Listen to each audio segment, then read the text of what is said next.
Hello there. Welcome back to my YouTube channel, or welcome to my YouTube channel if you are new here.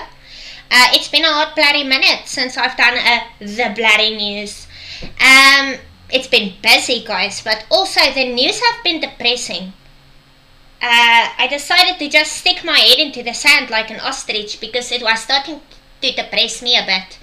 But the last couple of weeks, guys, a lot of hilarious things has happened.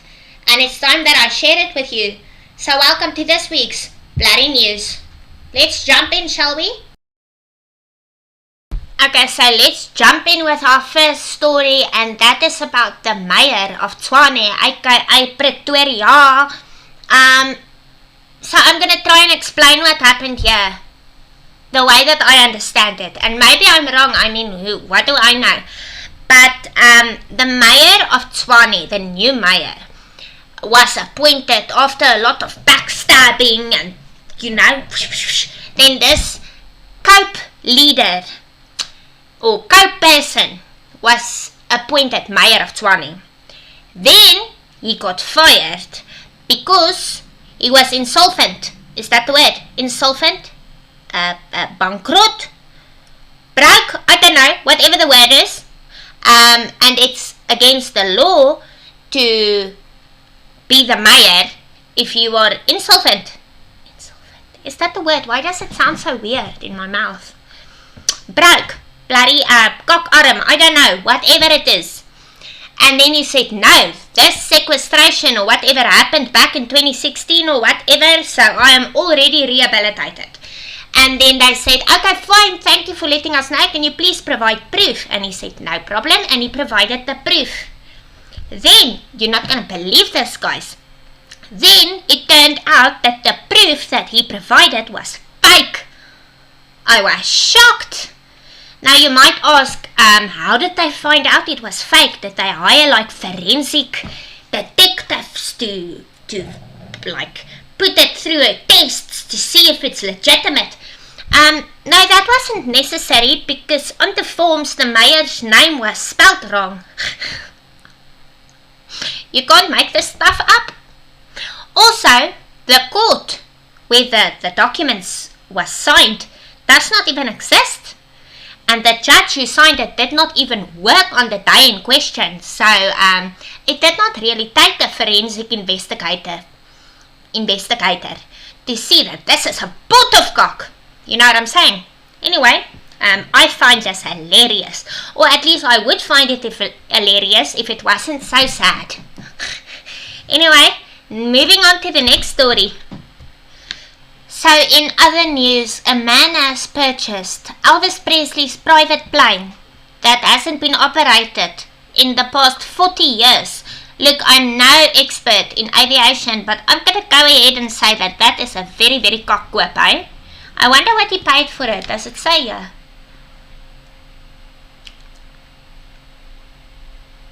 It does not say, but I'm going to go ahead and assume that it's for a lot of money. Okay. Mr. Sir who bought that plane, let me give you a little tip. Okay. Always check the warranty. What is the warranty on that private plane? Because I bought a kettle. It had a warranty of 24 months and it lasted 24 months and 2 days. So that's how they get you with these private planes. Okay. They put in very small fine print that this plane, after 40 years of not running, is not going to work properly. That's how they get you. Check the warranty, Mr. Sir. And please don't try and fly that bloody plane and then go and land on innocent people's head. Okay? That's today's doctor. Moving on to the next story. Nedbank's Chief Executive Officer, Mr. Mike Brown, said that South Africa's economy can no longer suffer the deteriorating innovation from the government in dealing with various crises that it faces. In other words, South Africa's economy can no longer withstand the hour from the government. Look, I've been saying this for years. What am I the CEO of? Make me a CEO too, because apparently I'm just as clever as Mr. Mike Brown. Some sort of other expert has said that middle-class South Africans are in trouble. I'm going to quote here. South Africa's middle class is spending money they do not have, turning to credit to fund their lifestyles while increasingly defaulting on their loans. This may indicate that South Africans are turning to retail therapy while already being financially strained. Yeah, the other day I turned to retail therapy when I bought the bread. I don't think these people, these experts, understands or realizes how expensive things are. It's expensive to stay alive, okay? And everything gets more expensive, but your income stays the same. Look at the price of petrol. Look at what load shedding is costing us every day, South Africans.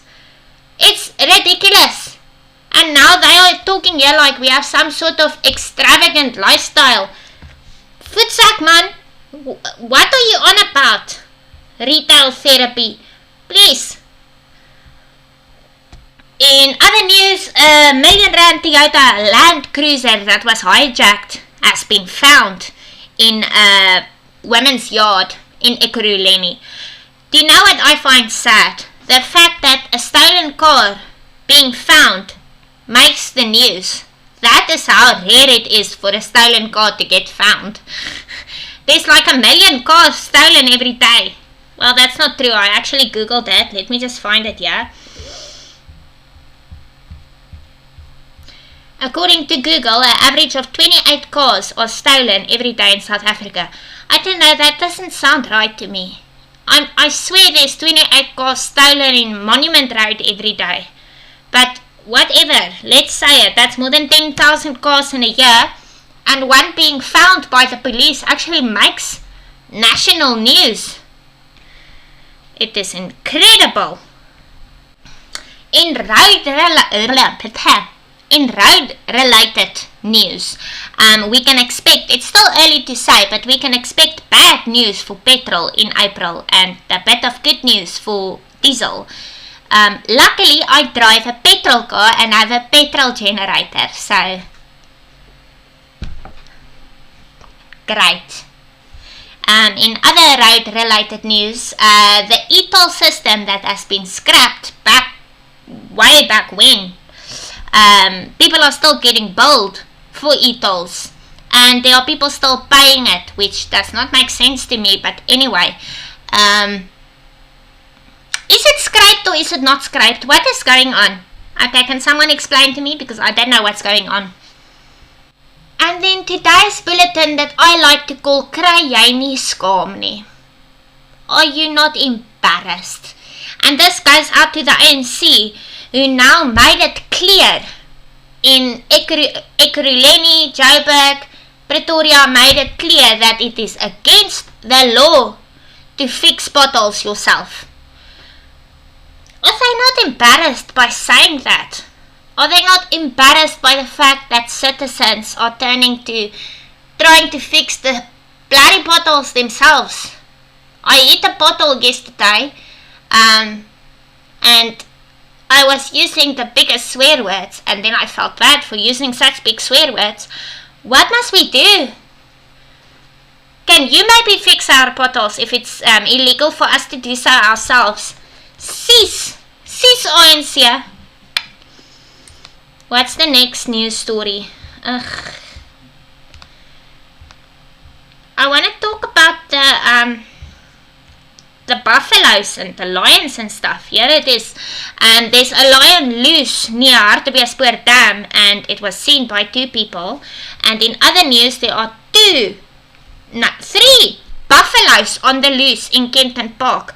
On the R25. Can you imagine? If you think hitting a pothole is bad, imagine hitting a buffalo. Only in South Africa. All I can say, because the other day it was a tiger that was loose. Guys, who the bloody hell is playing Jumanji? Please stop it, okay? Leave that game.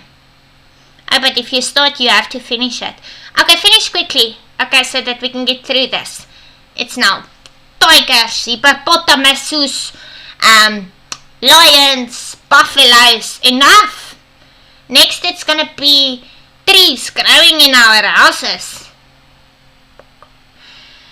Anyway, I think we've had enough for 1 week. That is it for the Blêrie news. And if you see any stories that you find amusing, send it to me on email. I'll put it in the description, and then I'll see if I can talk on it, you know. Also, keep your eyes peeled on my channel, because as you can maybe see there in the background, I got a cricket machine, and I'm definitely going to be making projects like cockpit, okay, and I'll be sharing it here on my YouTube, like a cricket ideas. Okay, alright, chat again later, and don't be an asshole. That's all I have to say today. Alright, okay, bye.